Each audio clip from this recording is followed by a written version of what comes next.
Ang programang ito ay rated SPG. Striktong patnubay at gabay ng magulang ang kailangan. Maaaring may masiselang tema, lengguwahe, karahasan, sexual, horror o droga na hindi angkop sa mga bata.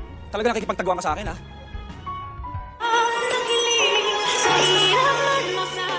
Narito na nga ang mga karagdagan na atin naaabangan bukas sa abot kamay na pangarap. Nakatakas nga itong si Lynette dito sa mga kamay ng mga mandurukot at akyat bahay. Subalit nang makatakbo nga sila din Dr. Enriquez, dito naman na tinawag nila itong security at humingi nga sila ng tulong. At dahil sa malakas na pwersa ng mga mandurukot na ito, ay nahabol nga itong sina Lynette.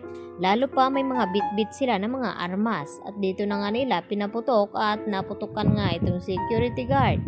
Kaya naman, naghihiwalay itong tatlo. Naiwan itong si Lynette at ang dalawa na sina Dr. Patricia Minor at itong si Dr. Katie ay sila naman ang magkasama. At dito na tinakot itong si Lynette na sa isa sa mga magnanakaw na kapag mahuli daw ito ay hindi niya ito sasantuhin at talagang tatapusin niya ito. Kaya agad naman na alarma itong si Lynette at binalot ng takot. At dito na inilabas ni Lynette ang kanyang sandata na isang bulpen. Subalit hanggang saan nga kakayanin ng bulpen na ito na ipagtanggol ang kanyang sarili. Kaya mas minabuti dito ni Lynette na makipagtagu-taguan sa humahabol dito sa kanya nang sa ganon ay mahirapan itong hanapin siya. At dito naman nakakuha ng pagkakataon itong si Dr. Enriquez. Natawagan nga itong si Carlos at ibigay ang lokasyon na kung saan ay naroon nga itong si Lynette na hinahabol nila. At nagulat naman itong si Carlos nang tumawag itong si Dr. Enriquez at sinabi ang mga iyon na baka mapahamak nga itong kanyang asawa at hindi niya mailigtas.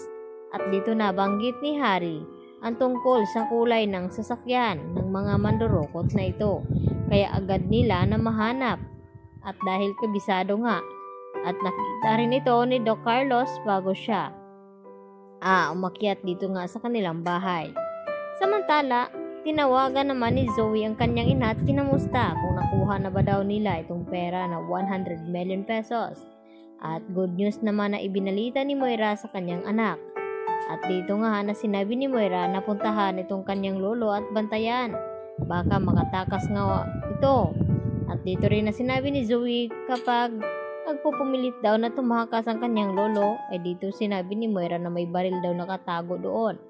At kung kinakailangan, ay paslangin niya ang kanyang lolo. At mariin naman na sagot dito ni Zoe na hindi daw niya kakayanin ang kanyang konsensya.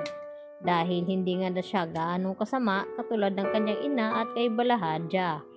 Dahil dito, nagmulat naman ang mata itong si Don Pepe at nakita niya itong si Zoe na may hawak lang nga na armas. At dito naman, nabiglang darating itong si Kinito upang iligtas ang kanyang amo na si Don Pepe. At dahil wala namang lakas na loob na ipanglaban itong si Zoe, pagmamakaawa naman ito kay Don Pepe na huwag siyang paslangin kapalit ng kanyang paglaya at patatakasin nga ito ni Zoe. Dahil kasama nga niya itong si Kinito nang sa ganon ay mailigtas itong si Don Pepe na patuloy pa rin na pinaghahanap dito ng magkapatid na si Giselle at RJ. At umabot na nga sa sukdulan na nahimatay na nga itong si Giselle sa pag-aalala ng kanyang ama na baka raw may nangyari na hindi maganda sa matanda. Dahil mas pinapatagal nga at pinaglaruan ni Moira ang dalawang magkapatid. Nang sa ganon ay makaganti nga siya nito sa lahat-lahat ng mga ginagawa ni RJ at Giselle sa kanya. Kaya naman yan ang ating pagkatutukan bukas mga Lodi kung talagang makakaligtas nga ba itong si Don Pepe dito sa mga kamay ni Zoe at kung si Zoe ang hindi makakaligtas dito. Yan lang po ang aking karagdagang latest update at maraming pong salamat sa inyong pananatiling panonood dito sa aking munting channel.